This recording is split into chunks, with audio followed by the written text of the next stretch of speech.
Hello नमस्ते सत श्री अकाल अस्सलाम वालेकुम। स्वागत है आपका हमारे यूट्यूब चैनल सिनेमा ग्राफिक्स में। और आज मैं हाजिर हूँ द अनबाउंड मूवी की एक्सप्लेनेशन लेकर। ये एक हॉरर थ्रिलर मूवी है जो कि 9 जनवरी 2009 में यूएसए में रिलीज़ हुई थी और इसके डायरेक्टर का नाम है डेविड एस गोयर और इसकी IMDb रेटिंग है 4.8 आउट ऑफ 10 और 72% गूगल यूज़र्स ने इस मूवी को पसंद किया है। अगर आपको ये एक्सप्लेनेशन अच्छी लगे तो वीडियो को लाइक, शेयर और कमेंट करना मत भूलिएगा। और अगर चैनल पे नए हैं तो चैनल को सब्सक्राइब कर लीजिए और बेल आइकन को भी प्रेस कर दीजिएगा ताकि हमारे वीडियोस की नोटिफिकेशन आपके पास सबसे पहले आए। और हमारी इंस्टाग्राम ID की लिंक भी आपको डिस्क्रिप्शन बॉक्स में मिल जाएगी, तो जाइए और उसे फॉलो कीजिए ताकि हमारे वीडियोज़ की अपडेट्स आपको वहाँ पर भी मिलती रहे।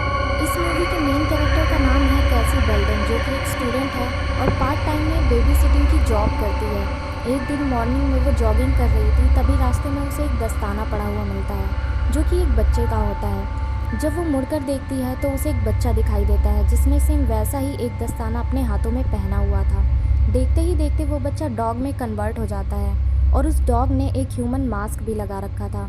कैसी उसका पीछा करती है तो उसे वो मास्क पड़ा हुआ मिलता है। वहाँ की मिट्टी वो जब खोद कर देखती है तो वहाँ एक अनबॉर्न बेबी था जो कि पूरी तरह से ग्रो भी नहीं हुआ था। और अचानक से उसकी आंखें खुल जाती हैं जिससे कैसी डर जाती है। कैसी अपनी बेस्ट फ्रेंड रोमी से बात करती है और उसे सब कुछ बताती है। तब हमें पता चलता है कि ये सब सिर्फ उसका सपना था। हम देखते हैं कि उसे वॉकी डॉकी से आवाज़ आने लगती है और ऊपर से भी आवाज़ आने लगती है। वो ऊपर वाले फ्लोर में चेक करने जाती है तो वो देखती है कि मैटी अपने छोटे भाई को शीशा दिखा रहा है। ये दोनों वही बच्चे थे जिनकी बेबी सिटिंग कैसी करती थी। जब कैसी मैटी से पूछती है कि ये तुम क्या कर रहे हो, मैटी उसे मार देता है और उसकी आंख के पास चोट लग जाती है। मैटी कैसी से कहता है कि ज़म्बी वांट्स टू बी बॉर्न। यहाँ पर हम मैटी का बिहेवियर कुछ अजीब सा देखते हैं और ऐसा क्यों था ये आपको फिल्म के एंड में पता चल ही जाएगा। हम देखते हैं कि घर में उन दोनों बच्चों के माता पिता आ चुके होते हैं और अब कैसी अपने घर जाने लगती है। जब वो अपने घर जा रही होती है तो उसे रास्ते में फिर से वही दस्ताना पड़ा हुआ मिलता है। वो आसपास देखने की कोशिश करती है पर उसे कुछ भी दिखाई नहीं देता और अब वो अपने घर पहुंच चुकी थी। घर में सिर्फ उसके पिता थे। वो फ्रेश होकर सोने जा ही रही थी कि शीशे के पीछे से उसे कुछ आवाज़ें आने लगती हैं, लेकिन उसे कुछ भी नहीं दिखता। हम देखते हैं कि नेक्स्ट डे वो अपने फ्रेंड्स के साथ मैटी के बिहेवियर को डिस्कस कर रही होती है। वो सारी बातें अपने फ्रेंड्स को बताती है। तब रोमी कहती है कि 1 साल से छोटे बच्चे को शीशा नहीं दिखाना चाहिए, ये अपशगुन होता है। हम देखते हैं कि कैसी क्लास में होती है और उसे हेल्यूसिनेशन स्टार्ट हो जाता है। उसे हर जगह कीड़े दिखाई दे रहे थे। उसे अपने हाथ पर कीड़ा चलता हुआ दिखाई देता है जिससे वो डरकर उठ जाती है और उसे एक अनबॉर्न बेबी भी दिखाई देता है जो कि मूवी की स्टार्टिंग में उसे दिखा था और उसे अपनी कॉपी में ज़म्बी वांट्स टू बी बॉर्न हर जगह लिखा हुआ दिख रहा था। रोमी नोटिस करती है कि कैसी की आंखें नीली पड़ रही हैं। तभी कैसी अपने बॉयफ्रेंड के साथ डॉक्टर के पास जाती है। तब डॉक्टर उसे बताते हैं कि इस कंडीशन को हेट्रोक्रोमिया कहते हैं, जिसमें एक प्यूपिल का कलर सेकंड प्यूपिल से अलग हो जाता है। इससे प्यूपिल के कैंसर का भी डर होता है। वो उसे ट्रीटमेंट देकर आराम करने को कहते हैं। जब वो अपने बॉयफ्रेंड के साथ हॉस्पिटल से घर जा रही होती है तो उसे रास्ते में बताती है कि उसके पिता आज घर पर नहीं होंगे। तभी हम देखते हैं कि कैसी को फिर से वही बच्चा दिखाई देता है और फिर गायब हो जाता है। हम देखते हैं कि उस दिन कैसी और उसका बॉयफ्रेंड क्वालिटी टाइम स्पेंड करते हैं। कैसी माँ को बताती है कि बचपन में ही उसकी माँ नहीं रही थी। उसकी माँ को लास्ट टाइम उसने मेंटल हॉस्पिटल में देखा था और उस वक्त उसकी माँ विंडो की तरफ देख रही थी बिना पलके झुकाए हुए और उन्हें पता चल गया था कि वो अडॉप्टेड हैं, इसलिए उन्होंने सुसाइड कर लिया था। जब कैसी की माँ को दिखाया गया था हम एक चीज़ नोटिस करते हैं कि कैसी की माँ की आंखें भी नीली हो गई थी। अब कैसी वॉशरूम जाती है और उसे फिर से शीशे के पीछे से आवाज़ें सुनाई देती हैं। जब वो शीशा खोल कर देखती है तो उसे वही बच्चा दिखता है और वो काफ़ी डर जाती है। तभी वहाँ पर उसका बॉयफ्रेंड मार्क आता है और उसे संभालने लगता है। जब मार्क चेक करता है तो वहाँ पर कुछ भी नहीं था। हम देखते हैं कि कैसी वो शीशा हटा देती है। जब कैसी नेक्स्ट डे जॉगिंग कर रही होती है तो रास्ते में उसे पता चलता है कुछ लोगों से कि मैटी का छोटा भाई अब इस दुनिया में नहीं रहा। और जब वो ऊपर विंडो की तरफ देखती है तो उसे मैटी दिखाई देता है घूरते हुए, जो कि काफ़ी अनयूजुअल लग रहा था। जब कैसी की टेस्ट की रिपोर्ट्स आ जाती हैं तो वो उन्हें लेकर डॉक्टर के पास जाती है। तब डॉक्टर उन्हें बताते हैं कि ये जुड़वा बच्चों में अक्सर पाई जाती है ये कंडीशन। और डॉक्टर की बातें सुनकर वो अपने पिता के पास जाती है और उनसे पूछती है कि क्या वो जुड़वा हैं। तब उसके पिता उसे बताते हैं कि हाँ, तुम दोनों जुड़वा भाई बहन थे, लेकिन तुम्हारी कॉर्ड उसके गले में अटक गई थी, इसलिए वो जन्म नहीं ले पाया और मर गया। और उसका निकनेम भी सोचा था जम्बी। अगर आपको ध्यान हो तो ये वही नाम है जो मैटी ने कैसी के सामने लिया था कि zombie wants to be born. हम देखते हैं कि कैसी काफ़ी इमोशनल हो चुकी थी और वो अपनी माँ की कुछ पुरानी चीज़ें देख रही थी, जहाँ पर उसे एक फ़ोटो भी दिखाई देती है जिसमें उसकी माँ प्रेग्नेंट थी और उसी फ़ोटो में वो बच्चा भी दिखाया जाता है जो कि उसे डराता रहता था। उसे सोफ़ी कोज़मा नाम का एक आर्टिकल भी मिलता है। तब कैसी सोफ़ी से मिलने उसके घर जाती है। कैसी सोफ़ी से अपने सवालों का जवाब मांगने की कोशिश करती है। वो उससे कहती है कि क्या आपको पता था कि हम जुड़वा हैं? तो कहती है हाँ। वो कहती है कि क्या आप मेरी माँ से कभी मिली हैं? सोफ़ी मना कर देती है। कैसी उसे वही पिक दिखाती है जिसे देखकर सोफ़ी डर जाती है और कैसी को वहाँ से जाने के लिए कह देती है। कैसी का फ्रेंड्स कैसी का मूड लाइटन करने के लिए उसे क्लब लेकर जाते हैं। हम देखते हैं कि कैसी को वहाँ भी वो बच्चा डराता है और वॉशरूम में जाकर कैसी को वॉमिट हो जाती है। उसे वहाँ पर भी वही बच्चा और कीड़े दिखाई देते हैं। तब वो बहुत डरी हुई थी। तभी मार्क और रोमी आकर वहाँ से उसको ले जाते हैं। कैसी को एक सपना आता है जिसमें वो दीवार से चिपकी हुई थी और वही बच्चा उसके बगल में लेटकर उसका पेट फाड़ रहा था, जिससे कि वो काफ़ी सहम कर उठ जाती है। तभी कैसी के पास सोफ़ी का कॉल आता है मिलने के लिए। जब कैसी सोफ़ी से मिलने जाती है तो सोफ़ी उसे बताती है कि वो उसकी नानी है और वो उसे एक पिक भी दिखाती है जिसमें वो बताती है कि ये दोनों सोफ़ी और बार्टो हैं। मतलब ये मेरा जुड़वा भाई बार्टो था जो कि बहुत ही कम उम्र में मर गया था एक नाजीज़ के एक्सपेरिमेंट में। वो जुड़वा बच्चों को टॉर्चर करता था और उन्हें मार देता था। लेकिन उसका भाई बार्टो 2 दिन बाद ही जिंदा हो गया, लेकिन वो बार्टो नहीं बल्कि दीपक था। सोफ़ी केसी को बताती है कि जॉयस के अकॉर्डिंग ये एक आत्मा होती है जिसकी स्वर्ग में एंट्री नहीं होती, तो वो मरे या जिंदा लोगों की बॉडी को तलाश करता रहता है। मतलब नए शरीर की तलाश में भटकता रहता है और जो कि काफ़ी खतरनाक होता है और लोगों को मारने से उसकी शक्ति बढ़ने लगती है, लेकिन उसे वक्त लगता है काफ़ी आने में, क्योंकि जुड़वा बच्चे एक दूसरे के आईने की तरह होते हैं और आईने को दूसरी दुनिया से इस दुनिया में आने का एंट्री गेट माना गया है, इसलिए जुड़वा बच्चे ही इसके विक्टिम बनते हैं। सोफ़ी बताती है कि वो जान गई थी कि वो उसका भाई बार्टो नहीं बल्कि दीपक है, इसलिए उसने उसको मार दिया था और अब वो बदला लेने के लिए वापस आया है, वो भी केसी के द्वारा।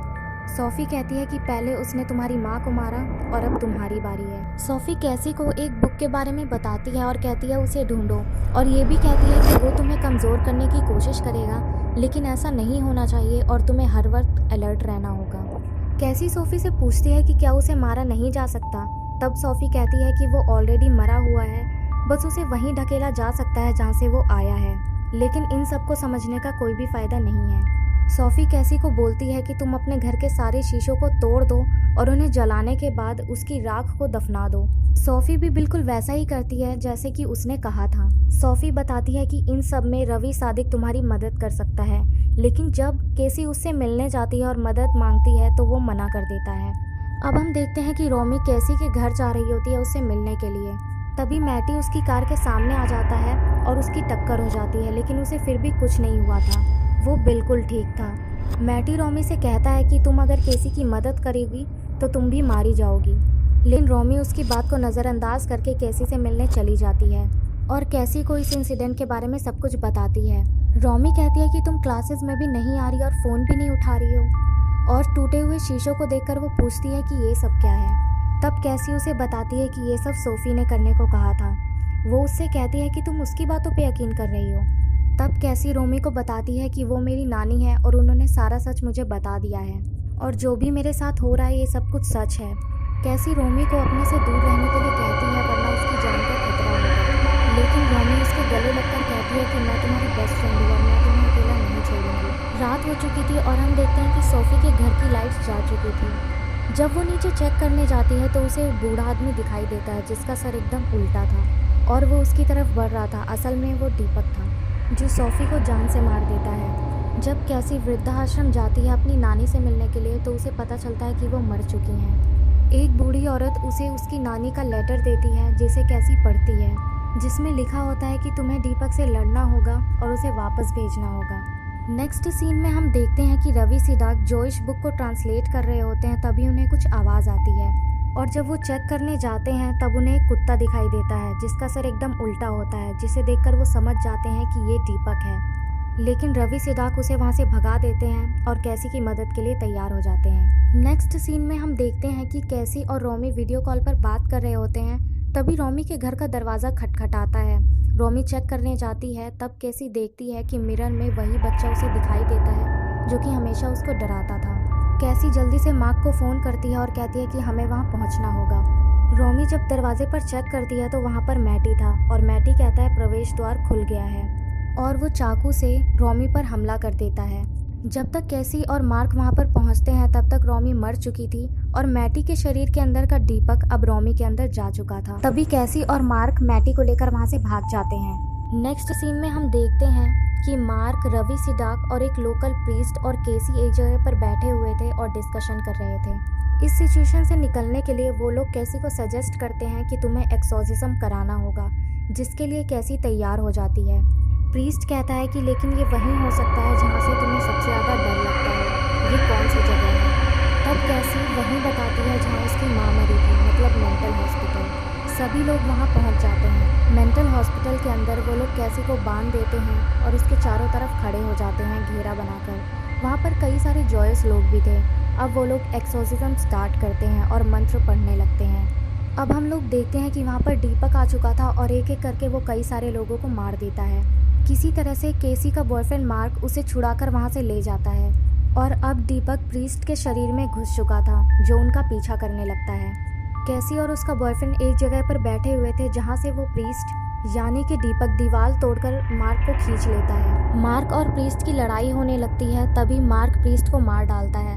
केसी उसी के पास थी, लेकिन हम देखते हैं कि मार्क के अंदर अब दीपक आ चुका था।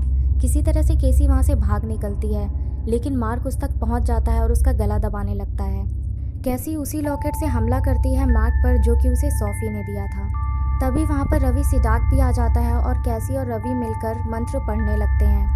हम देखते हैं कि दीपक मार्क के शरीर से बाहर निकल जाता है और मार्क बहुत दूर जाकर गिरता है। दीपक तो जा चुका था, लेकिन इसी के साथ मार्क भी मर जाता है और कैसी बहुत रोती है।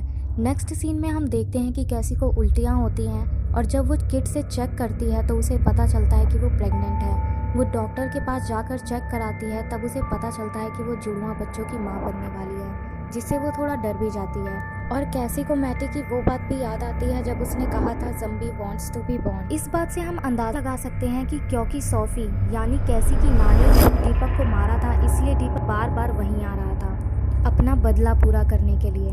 दीपक ने ही कैसी की माँ को भी मारा था, सोफी को भी मारा था और अब वो कैसी को भी मारना चाहता था। मूवी यहीं पर एंड हो जाती है। दोस्तों, हमने देखा है कि दीपक के रियल केसेस में कई सारी मूवीज़ बनी हैं। और एक चीज़ मैं क्लियर कर दूं, वो कुत्ता जिसका सर उल्टा था और वो बूढ़ा आदमी जिसका सर उल्टा था, वो दीपक था।